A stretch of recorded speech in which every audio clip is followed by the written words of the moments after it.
कक्षा 10वीं की स्टूडेंट फाइनली आपका यहाँ पर हिंदी का वार्षिक परीक्षा पेपर लेके आ चुके हैं और साथ ही आपको पेपर देने से पहले इस पेपर को आपको यहाँ पर कंप्लीट अच्छे से याद कर लेना। आप यहाँ पर देख लीजिए पूरा पेपर आपका यहाँ पर हम संपूर्ण उत्तर सहित कराएंगे इस वीडियो में, ठीक है। तो इस वीडियो को आपको एंटर देखना और साथ ही पेपर से पहले इस पेपर पूरा आपको कंप्लीट याद कर लेना। तो वीडियो को लाइक कर लीजिए, चैनल को सब्सक्राइब कर लीजिए, ठीक है। हम बड़ी मेहनत से आपके लिए यहाँ पर हिंदी पेपर लेके आए।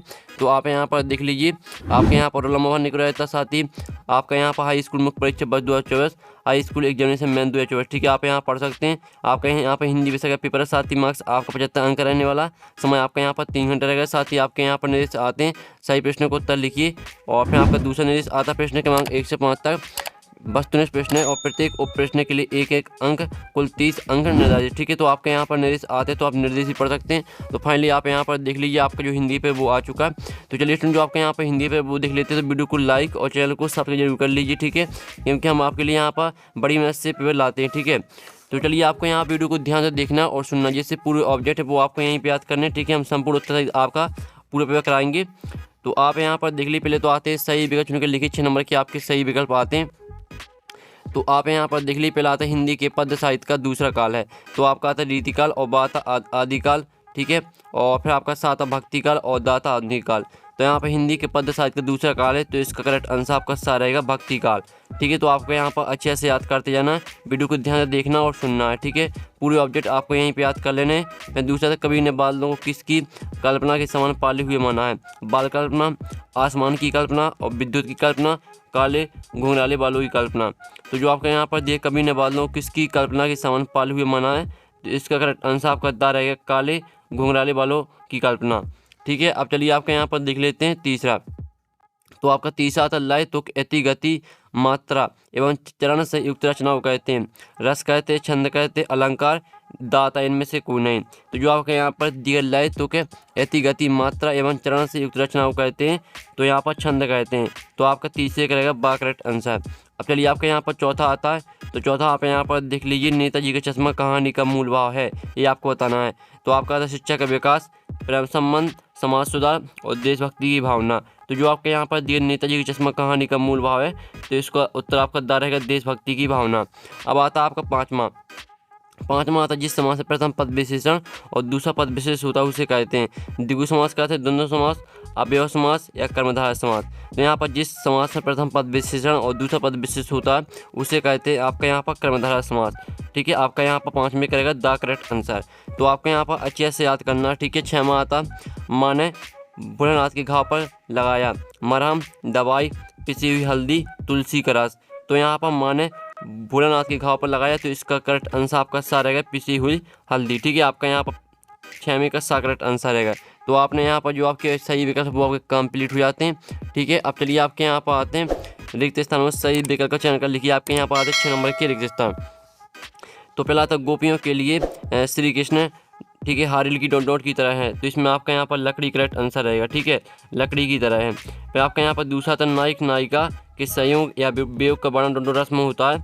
तो आपको बताते हैं यहाँ पर नायक नायिका के संयोग या वियोग का वर्णन श्रृंगार रस में होता है, ठीक है। आपका श्रृंगार करेक्ट आंसर रहेगा। अब चलिए आपके यहाँ पर तीसरा आता है। तो तीसरा था प्रतिमा पर सरकंड ने चश्मा डॉट ने लगाया था, कैप्टन ने, दुकानदार ने, बच्चों ने। तो यहाँ पर ठीक है, प्रतिमा पर सरकंड का चश्मा डॉट ने लगाया था, तो इसका जो करेक्ट आंसर रहने वाला वो रहेगा आपको बच्चों ने, ठीक है। अब चलिए आपके यहाँ चौथा आता है जब क्रिया का रूप कर्म के अनुसार बदलता है तब डॉट होता है। तो यहाँ पर जब क्रिया का रूप कर्म के अनुसार बदलता है तब कर्मवाच्य होता है, ठीक है। तो आपका यहाँ पर कर्मवाच्य आपका इसका करेक्ट आंसर रहेगा। तो आपके यहाँ पर हमने आपके यहाँ पर 4 रिक्त स्थान करा दिए जो कि आपने अच्छे से यहाँ पर याद भी कर ली होंगी। अब आता है आपका 5वां सना सना हाथ जुड़ी पाठ गद्य की डॉट विधा में लिखा गया है। तो यहाँ पर सना सना हाथ जुड़ी पाठ गद्य की यात्रा वृत्तांत, ठीक है, यात्रा वृत्तांत विधा में लिखा गया है। अब आता है आपका 6वां। तो 6वां आप यहाँ पर देख ली, चाय के बगानों में कई डॉट बोकू पहले चाय की पत्तियाँ तोड़ रही थी। तो यहाँ पर चाय के बगानों में कई युवतियाँ, ठीक है, युवतियाँ बोकू पहले चाय की पत्तियाँ तोड़ रही थी। तो आपका यहाँ पर 6 में रिक्त स्थान का आंसर है युवतियाँ। अब आते हैं आपके सही जुड़ी बना के लिखी 6 नंबर की आती हैं स्तंभ आवबा में दी गई सही जुड़ी। तो पहले आती है उत्साह कविता। तो उत्साह कविता को आपके यहाँ पर सूर्यकांत त्रिपाठी निराशा मैच करना, ठीक है, आपकी पहली हो जाएगी। और जो दूसरी आती है काव्य की आत्मा, तो यहाँ पर काव्य की आत्मा रस को माना गया, तो दूसरी आपको यहाँ पर रस को मैच कर देना है। और तीसरी आती है बाल गोविंद भगत, ठीक है, तो बाल भगत को आपके यहाँ पर कबीरपंथी से मैच करना है, ये आपके यहाँ पर तीसरी हो जाएगी। और जो चौथी आती है, मन्नू भंडारी ने साहित्य की रुचि पैदा की, तो ये आपके यहाँ पर चौथी हो जाएगी। शीला अग्रवाल, आपको चौथी आपको शीला अग्रवाल से मैच करनी है। पाँचवीं आती है क्रिया कर्त के अनुसार, तो इसमें आपका कर्तवाच हो जाएगा, ये आपकी पाँचवीं हो जाएगी। और जो छवीं आती है छंद के प्रकार, तो यहाँ पर छंद के प्रकार आपके 2 होते हैं, तो आपको 2 से मैच कर देना।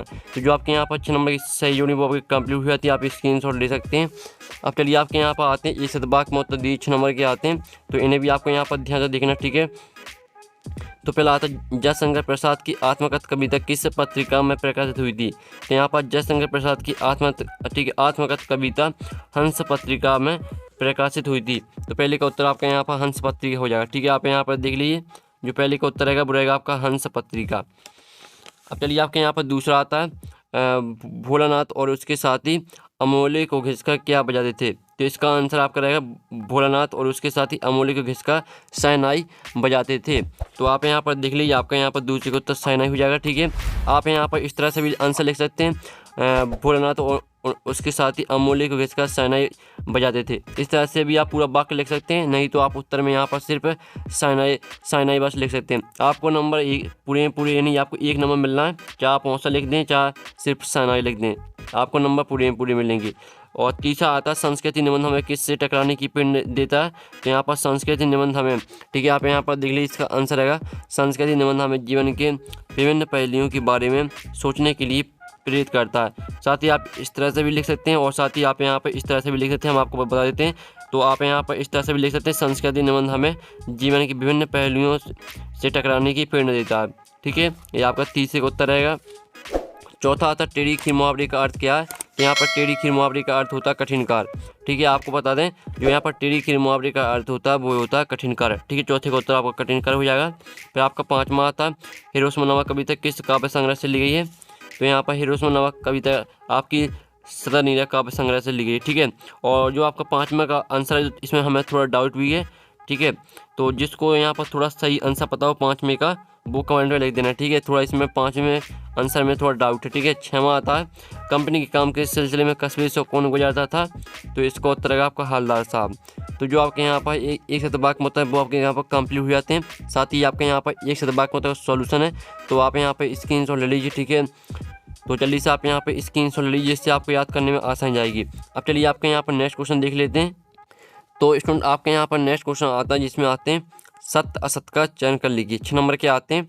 तो पहला आता है उद्धव का संदेश गोपियों को गुड़ की तरह मीठे लगा। तो पहला आपका असत्य हो जाएगा, ठीक है, पहला आपका असत्य रहेगा। और दूसरा आता राम बजा जाता है एक आज्ञावाचक वाक्य, तो दूसरा आपका यहाँ पर रहने वाला सत्य। जो आपका यहाँ पर दिया राम बजा जाता है, तो ये आपका आज्ञावाचक वाक्य में आता है, ठीक है। और तीसरा था कैप्टन जैसे वाला आज़ाद हिंद फौज का सिपाही था, तो तीसरा आपका सत्य रहेगा। चौथा आता लोकप्रिय सूक्ति से मिलकर लोकोक्ति शब्द बना है, तो चौथा आपका सत्य रहने वाला है। और पाँचवा आता परशुराम की फांसी को देखकर लक्ष्मण भयभीत हो गए, तो पाँचवा आपका यहाँ पर असत्य हो जाएगा, ठीक है। अब चलिए आपके यहाँ पर छठवां आता भोलानाथ के पिता उन्हें गुरस भात चांदी की कटोरी में खिलाते थे, तो आपका छठवां असत्य रहेगा, ठीक है। तो आप यहाँ पर देख लीजिए, आपके यहाँ पर सत्य का सॉल्यूशन पहला आपका असत्य रहेगा, दूसरा आपका सत्य रहेगा, तीसरा भी सत्य रहेगा, चौथा भी सत्य रहेगा, पाँचवा असत्य और छठवां भी असत्य, ठीक है। आप यहाँ पे स्क्रीनशॉट ले लीजिए, आपका सत्य का सॉल्यूशन है, तो आप यहाँ पे स्क्रीनशॉट ले सकते हैं। अब चलिए आपके यहाँ प्रश्न आते हैं, जो प्रश्न है इनके उत्तर भी हम कराएंगे। तो आपका प्रश्न 6 आता रीति का श्रृंगार काल क्यों कहा गया लिखिए, और इसका अथवा आता प्रतिवाद की 2 विशेषताएं प्रवृत्ति लिखिए। और जो आपको यहाँ पर जो आपको ऊपर का प्रश्न है, साथ ही जो अथवा का प्रश्न है, दोनों प्रश्नों को आपको याद करके जाना, ठीक है। और जो इनके आंसर वो हम वीडियो के लास्ट में आपको बताएंगे। पहले आप प्रश्न देख लीजिए पूरे, फिर आंसर बता देते हैं, ठीक है। तो 7वां प्रश्न आता तुलसीदास अथवा जयशंकर प्रसाद की काव्यगत विशेषता निम्नलिखित बिंदु के आधार पर लिखिए। आपको दो रचना भावपक्ष लिखना है, ठीक है। अथवा लगा तो दोनों में से आपको एक पे करना है। फिर आपका 8वां था उद्धव की ब्याह की तुलना किस किस से की है ये, और अथवा था गोपियों के अनुसार राजा के धर्म में क्या होना चाहिए। फिर आपका 9वां प्रश्न आता है लक्ष्मण ने वीर युद्ध की क्या क्या विशेषताएं बताएं, अथवा था उत्साह कविता बदल किन किन अर्थों की ओर संकेत करता है। फिर आपका 10वां प्रश्न आता महाकाव्य खंडकाव्य में अंतर लिखिए, अथवा था प्रबंधकाव्य मुक्तकाव्य में अंतर लिखिए। तो आपके यहाँ पर ठीक है, आप यहाँ पे स्क्रीनशॉट भी ले सकते हैं क्वेश्चन के, ठीक है। और फिर आपका 11वां क्वेश्चन आता अतिशयोक्ति अलंकार की परिभाषा उदाहरण से लिखिए, अथवा था द्वंद्व छंद का उदाहरण लिखिए। और फिर आपका यहाँ 12 प्रश्न आता है। तो 12 प्रश्न आप यहाँ पर कहानी उपन्यास में 2 अंतर लिखिए अथवा नाटक एकांकी में 2 अंतर लिखिए।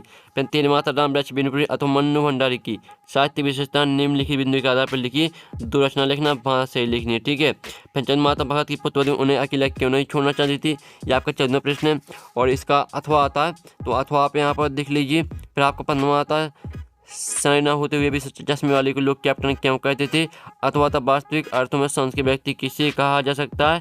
फिर आपका 16वां था निम्नलिखित वाक्यांश के लिए एक शब्द लिखिए जो सभी को स्वीकार हो और जिसका आकार ना हो। अथवा था निम्नलिखित मुहावरों का अर्थ लिखते हुए वाक्य में प्रयोग कीजिए। आँख का तारा होना और गगन में सागर बनना, ठीक है। इनका आपको अर्थ लिखना और वाक्य में प्रयोग करना है, ठीक है। अब 17वां था भोलेनाथ अपने साथियों को देखकर सिसकना क्यों भूल जाता है, ठीक है। इसका उत्तर आपको लिखना है। अथवा गंतोष को मेहनत का बादशाह का शहर क्यों कहा गया। फिर आपका 18वां प्रश्न आता निम्नलिखित काव्यांश का संदर्भ प्रसंग सहित भावार्थ लिखिए।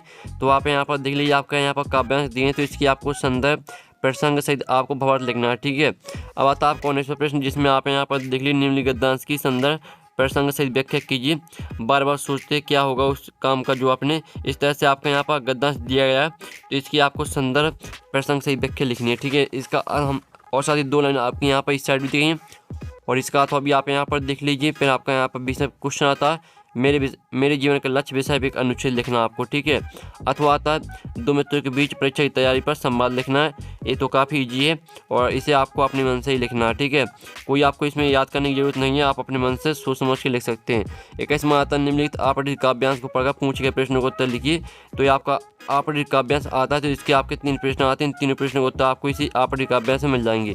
फिर आपका अथवा आता है जिसमें आपका आता है आपरित गद्यांश, ठीक है। निम्नलिखित आपरित गद्यांश को पढ़कर पूछे गए प्रश्नों को उत्तर लिखिए। इसके 3 प्रश्न आते हैं और जो आपका आपरित गद्यांश रहता है ये काफ़ी सरल रहता है क्योंकि इसमें उत्तर आसानी से मिल जाते हैं। अब चलिए आपका 22वां प्रश्न आता है अपने जिले के जलाधीश को ध्वनि विस्तारक यंत्रों पर प्रतिबंध लगानी है तो आवेदन पत्र लिखिए। इसका अथवा देख लीजिए। फिर 23वां प्रश्न देख लीजिए।